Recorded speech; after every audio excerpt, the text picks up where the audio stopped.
এই ভিডিওতে যে জিনিসটা নিয়ে আলোচনা করব সেটা হচ্ছে আনোয়ার আলী কার, মোহনবাগানের না ইস্ট বেঙ্গলের, বা আরও ভালো করে বললে বোঝায় যে আনোয়ার আলী মোহনবাগানে খেলবে নাকি ইস্ট বেঙ্গলে খেলবে। এখন কোনোটাই ডেফিনেটলি বলা যায় না, কিন্তু কি হলে কি হতে পারে, মানে কি হলে মোহনবাগানে খেলবে, কি হলে ইস্ট বেঙ্গলে খেলবে, সেটা নিয়ে আলোচনা করব এই ভিডিওতে। মেন প্রসঙ্গে যাওয়ার আগে সকালের ভিডিওতে আমি একটা জিনিস বলতে ভুলে গিয়েছিলাম, ভেরি ইম্পর্ট্যান্ট বিষয়। সেটা হচ্ছে যে গ্রেগ স্টুয়ার্ট কিন্তু শহরে এসে গেছে এবং আশা করা যায় আজকে থেকে সে প্র্যাকটিস করবে। আজকে যদি টায়ার্ডনেসের জন্য প্র্যাকটিস করতে নাও পারে তাহলে আগামীকাল থেকে সে প্র্যাকটিস শুরু করে দেবে। তো গ্রেগ স্টুয়ার্ট নিয়ে আর কোনো সমস্যা নেই। আর যেটা হচ্ছে যে অ্যালবার্টো রড্রিগেজ, তাকে নিয়ে যে ফাইনাল খবরটা পাওয়া যাচ্ছে সেটা হচ্ছে যে অ্যালবার্টো রড্রিগেজ সম্ভবত আগামীকাল সকালে চলে আসছে এবং অ্যালবার্টো রড্রিগেজ এসে যাওয়ার পর আমাদের সমস্ত বিদেশি এখানে পৌঁছে যাবে এবং পুরো টিমটা একসাথে প্র্যাকটিস করতে পারবে। এবং শুধু তাই নয়, যদি প্লেয়াররা সবাই ফিট থাকে তাহলে ছজন বিদেশিকেই অল্টারনেটিভলি প্রথম ম্যাচে নামিয়ে কোচ কিন্তু দেখে নিতে পারবেন ফরমেশনগুলো ঠিক আছে কিনা, বা প্লেয়াররা কে কী কন্ডিশনে আছে সেটাও দেখে নিতে পারবেন। তারও রাস্তাটা পরিষ্কার হয়ে গেল, সবাই যেহেতু এখানে পৌঁছে যাচ্ছে এবং 4-5 দিন আগেই পৌঁছে যাচ্ছে নেক্সট ম্যাচের। এবার চলে আসে আনোয়ার আলী বিষয়, যে আনোয়ার আলী কোন দলে খেলতে পারে, মোহনবাগানে খেলবে না ইস্ট বেঙ্গলে খেলবে, বা কী করলে কোথায় খেলবে। প্রথমে চলে আসি ইস্ট বেঙ্গল। আনোয়ার আলীর ইস্ট বেঙ্গলে কি খেলতে পারে? হ্যাঁ, পুরোপুরি সম্ভাবনা আছে আনোয়ার আলীর ইস্ট বেঙ্গলে খেলার। কিভাবে খেলতে পারে দেখুন। প্রথমত হচ্ছে যতটুকু খবর পাওয়া যাচ্ছে এবং বিশেষজ্ঞরা যা বলছে তাতে দু ধরনের শাস্তি হতে পারে। একটা হচ্ছে প্লেয়ারদের ক্ষেত্রে ওই সাসপেনশন, যে সে খেলতে পারবে না, আর ক্লাবেদের ক্ষেত্রে ট্রান্সফার ব্যান। তো যদি এরকম কিছু হয় বা এরকম কিছু রায় বেরোয় তাহলে আনোয়ার আলী তার সাসপেনশন কাটিয়ে কিন্তু ইস্টবেঙ্গলে যোগ দিতে পারবে, তাতে তার কোনো অসুবিধে হবে না। আর ইস্টবেঙ্গলকেও সেক্ষেত্রে তাদের ট্রান্সফার ব্যানটা কাটাতে হবে, বা ট্রান্সফার ব্যানটা তাদেরকে নিজেদের ঘাড়ে নিতে হবে আনোয়ার আলীকে সই করানোর জন্য। কারণ আনোয়ার আলীকে তারা তো সই করাবে, আর যদি আনোয়ার আলীকে সই করানো নাই থাকে, তারা যদি আনোয়ার আলীকে সই করাতে নাই চায় যে না আমরা ট্রান্সফার ব্যান খাবো না, আমাদের আনোয়ার আলীকে সই করানোর দরকার নেই, তাহলে তারা প্রথম দিকেই ডিক্লেয়ার করে দিতে পারে যে আমরা জানতাম না চুক্তিটা করা হয়েছিল, তখন ধারণা ছিল না যে চুক্তিটা অবৈধ, তাই আমরা ওই চুক্তিটা ক্যান্সেল করে দিলাম, এটা ইস্টবেঙ্গল জানিয়ে দিতে পারে। তাহলে তারা সেফ সাইডে চলে যাবে এবং সেক্ষেত্রে কিছুটা হয়তো তাদের ক্ষেত্রে শাস্তি নাও হতে পারে, বা হলেও খুব কম শাস্তি হতে পারে, সামান্য আর্থিক জরিমানা দিয়ে তারা বেরিয়ে আসতে পারে, এরকম কিছু হতে পারে। কিন্তু সেক্ষেত্রে তারা আনোয়ার আলীকে নিতে পারবে না। কিন্তু তারা যদি আনোয়ার আলীকে নিতে চায় এবং যে চুক্তিটা তারা আনোয়ার আলীর সঙ্গে করেছে সেইটাকে যদি বৈধতা দিতে চায়, তাহলে সেক্ষেত্রে যদি সেই চুক্তিটাকে এআইএফএফ অবৈধ ঘোষণা করে থাকে তাহলে সেই চুক্তির ভিত্তিতে কিন্তু ইস্টবেঙ্গলও একটা ব্যান বা সাসপেনশন তাদের হতে পারে এবং সেইটা কাটিয়ে তারা আনোয়ার আলীকে সই করে নিতে পারে, তাতে তাদের কোনো অসুবিধা হবে না। এবার প্রবলেমের জায়গাটা হচ্ছে এরকম যে আনোয়ার আলী ধরুন 6 মাসের জন্য সাসপেন্ড হলো, ধরে নিন, আমি বলছি জানি না কি হবে, ধরে নিন যে সাসপেন্ড হলো, আর ইস্টবেঙ্গল ক্লাব 2 বছরের জন্য ট্রান্সফার ব্যান খেলো, তাহলে কিন্তু আনোয়ার আলীকে 2 বছর পরে জয়েন করতে হবে। আমি এক্স্যাক্টলি রুলটা জানি না, কিন্তু নিয়ম তাই বলছে যে ট্রান্সফার ব্যান মানে সে কোনো নতুন প্লেয়ারকে সই করাতে পারবে না। তো যদি আগের চুক্তিটা অবৈধ হয়েই থাকে আর সেই চুক্তিটার যদি কোনো ভ্যালিডিটি না থাকে, তাহলে আনোয়ার আলী যখন ইস্টবেঙ্গলে সই করছে তাহলে সে নতুন চুক্তিতে সই করবে বা নতুন প্লেয়ার হিসেবে যোগ করবে। আর ইস্টবেঙ্গল যদি দুটো ট্রান্সফার সিজন কোনো কারণে, আমি বলছি না যে ব্যান হবেই, যদি হয় তাহলে ইস্টবেঙ্গল সেই ব্যানটা না কাটিয়ে আনোয়ার আলীকে সই করতে পারে না। তাহলে আনোয়ার আলী মাঝখানে 6 মাস আর 1 বছর মানে আরও 6 মাস সে কোথায় খেলবে? সে কি বাড়িতে বসে থাকবে? এটা একটা বড় প্রশ্ন হয়ে দাঁড়িয়ে যাবে।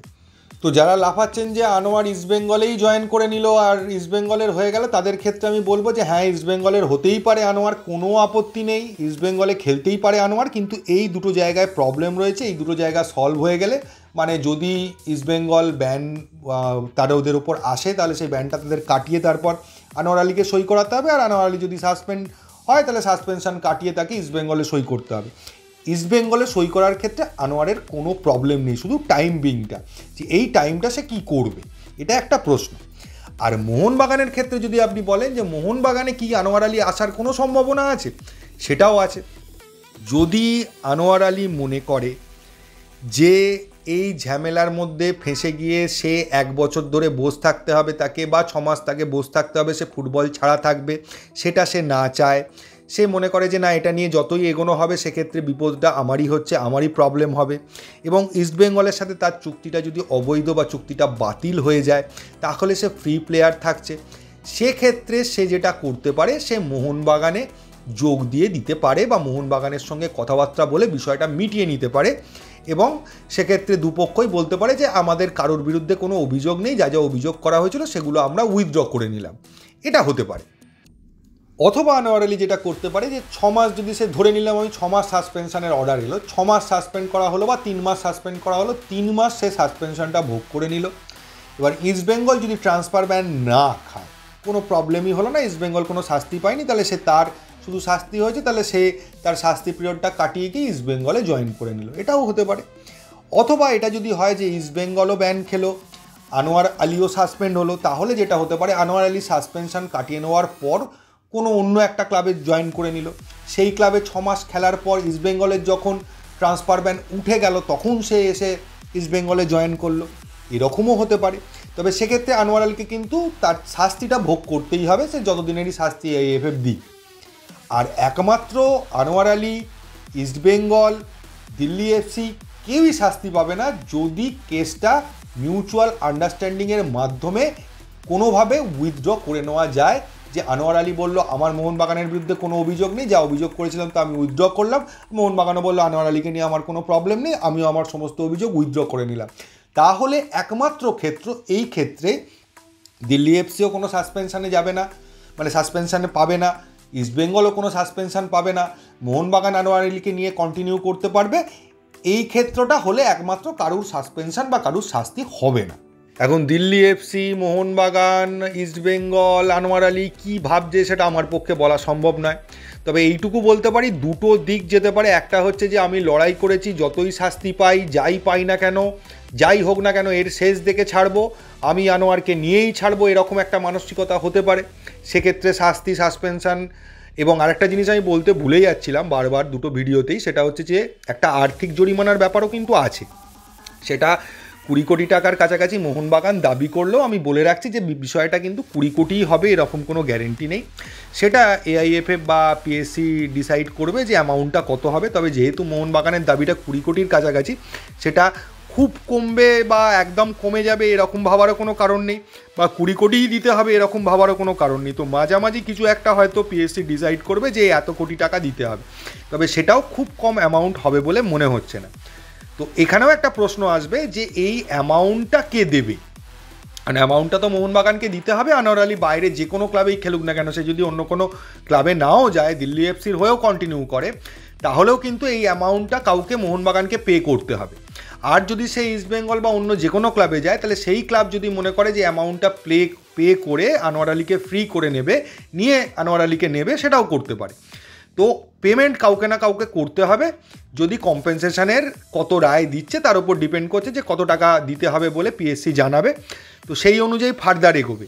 কিন্তু কম্পেনসেশন দিয়ে একদম ফ্রি হয়ে যাবে সেটার সম্ভাবনাও একটা থাকছে, একদম উড়িয়ে দেওয়া যাচ্ছে না যে কোনো রকম শাস্তি না হয়, শুধু কম্পেনসেশন হলো, কিন্তু রুল বুক অনুযায়ী কিন্তু শাস্তি ও কম্পেনসেশন দুটোরই উল্লেখ রয়েছে। তো বলটা পুরোপুরি আনোয়ারের কোর্টে। এখন আনোয়ার শাস্তি ভোগ করে কোনো ক্লাবে সই করতে চায় নাকি মিটিয়ে নিতে চায়, সেটা পুরোপুরি আনোয়ারের ওপর। আনোয়ার যেটা ডিসাইড করবে, আনোয়ার তার মেন্টার বা তার যে বর্তমান ক্লাব রয়েছে তার সঙ্গে আলোচনা করেই হয়তো কোনো ফাইনাল ডিসিশান নেবে। তো সেটা কি হচ্ছে তার ওপরই দাঁড়িয়ে আছে। যদি এইভাবে চলতে থাকে তাহলে আনোয়ার আর যাই হোক না কেন, কে ব্যান খেলো, কে সাসপেন্ড হলো, কার ট্রান্সফার ব্যান হলো, সেটা তো পরের কথা। তো আসল বিষয়টা হচ্ছে আনোয়ার আলীর মাঠে নামাটা তত পেছিয়ে যাবে। তো এখন পুরোটাই আনোয়ার আলীর হাতে, সেই ডিসাইড করবে যে সে কী করবে। তো এই ভিডিওয়ে এইটুকুই, আশা করি আপনাদের বুঝিয়ে দিতে পারলাম যে কী কারণ ঘটলে আনোয়ার মোহনবাগানে আসতে পারে আর কী কারণ ঘটলে আনোয়ার ইস্টবেঙ্গলে যেতে পারে। দুটোরই অপশান রয়েছে, যে কোনো কিছু হতে পারে। তো দেখা যাক কী হয়। তো এই ভিডিওয়ে এইটুকুই। যদি ভিডিওটা ভালো লাগে প্লিজ চ্যানেলটাকে সাবস্ক্রাইব করবেন। থ্যাংক ইউ, ধন্যবাদ এবং জয় মোহনবাগান।